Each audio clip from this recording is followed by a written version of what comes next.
This will put a human face on it, okay? Tom Hanks just tweeted. He and his wife, Rita, are in Australia, okay?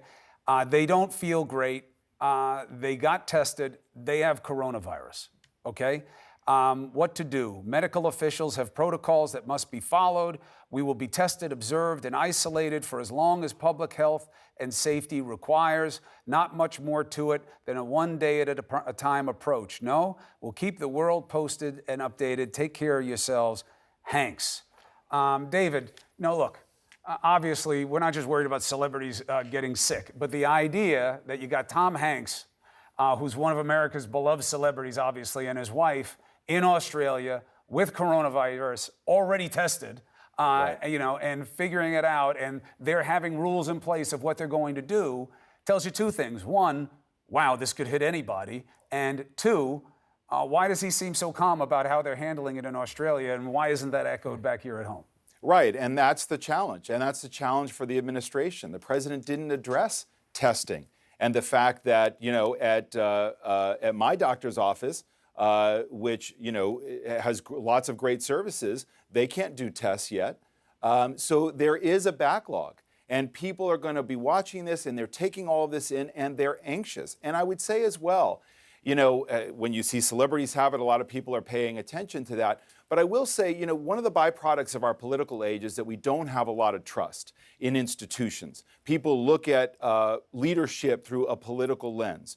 We are all in this together, and it's crucially important to recognize that. And what people want to know tonight are cold, hard facts. They're going to pay less attention to the analysis of whether Trump did a good job tonight, a bad job tonight. They want to know, where do we go from here? What do we do from here? What are the facts? And that's what he as president has to remember, which is this is not about his impulse. It's not about his ego. It's really not about the immediate impacts on the economy. It's what is he doing that no one else can do in the world as president of the United States, which is to lead the federal government to respond, to contain, and to minimize the impact of this. That's what people want to know. Jim, David, thank you very much. Sanjay, you're going to stick around because we're going to go through people's questions about this later in the show. We're going to have more reaction to the president's address with a governor on the front lines. Obviously, you know that he and I are brothers. The governor of the state of New York has to deal with everything the president was just talking about. But what does that mean for life in New York? What are the decisions that a governor like he has to make? What are his concerns? Are they being addressed? Next.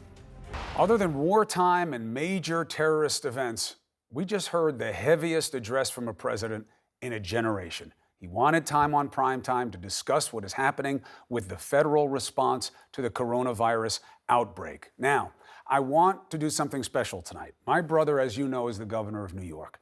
He is dealing with everything that's happening in this country, in the state, presently, figuring out how to catch up to a situation, and has the concerns going forward. Thank you for joining me tonight. I appreciate you taking it. The president's headline move was 30 days, Andrew, no travel from Europe, including cargo, a little different with UK, maybe some exceptions. How do you feel about the move? Chris, I think the president, it's a dramatic move, obviously. It's, I think, designed to show action. But I don't think this was about a political speech for the president. What was his tone? How did he sound? How did he look? I think this is a governmental situation that we're dealing with, and it's a governmental crisis. And I think the president should, in a speech like this, say to the American people, this is what we're looking at, this is what to expect, and this is what government is going to do. Because the truth is, those numbers on cases are going to skyrocket. We know that. That is going to be jarring to the American people. We do have a problem with testing, and people are getting more nervous, and they're going to see the numbers go up, and they can't get a test. And that's an issue that we have to talk to. You're going to see major disruptions. Social distancing. What does that mean? It means we're going to have to start to close schools. We're going to be closing venues.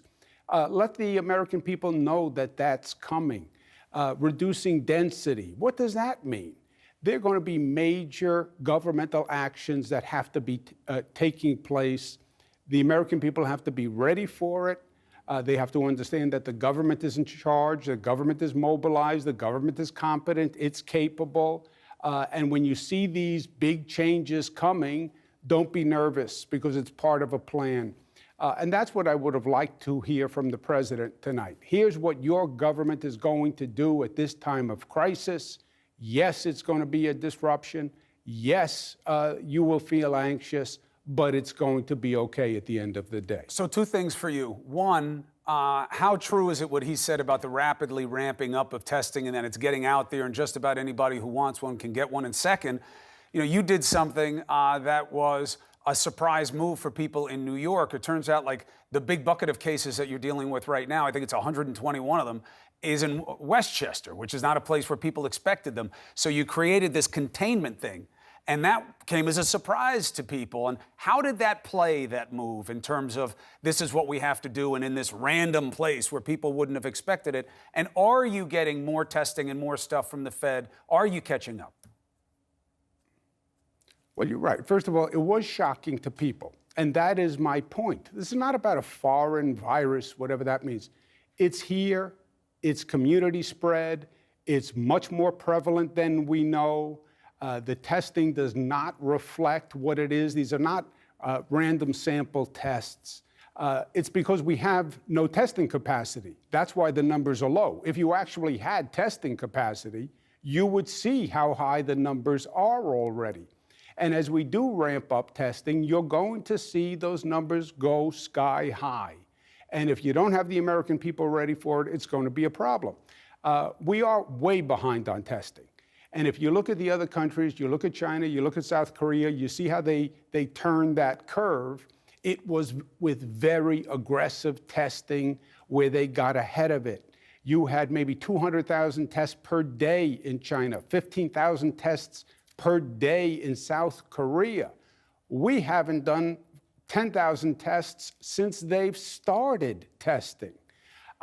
We just went through a situation with the federal government where I said, look, we're going to start contracting with private labs in New York State because we can't wait for this federal bottleneck. As soon as those private labs go out and start to test, Chris, the numbers are going to be shocking to people. But at least people will understand the scale. And you'll start to see good outcomes also, right? That 80% number that Tony Fauci and you talk about, which is 80% are asymptomatic or they get it and they get better. Now, Italy is looming large as a model of what not to do. But now they're on lockdown. Do you foresee quarantines like that, societal temporary shutdown like that here as unavoidable? Well, look, there's only two ways that countries have reduced the numbers: massive quarantine or massive testing. We are not doing the level of testing we need to do, so you're not identifying the positives, so you're not stopping the communication. Quarantine, I don't even think you could get away with in this country what some of these other countries have done. You will see shutdowns, and I think that's one of the things that the president should have talked about tonight.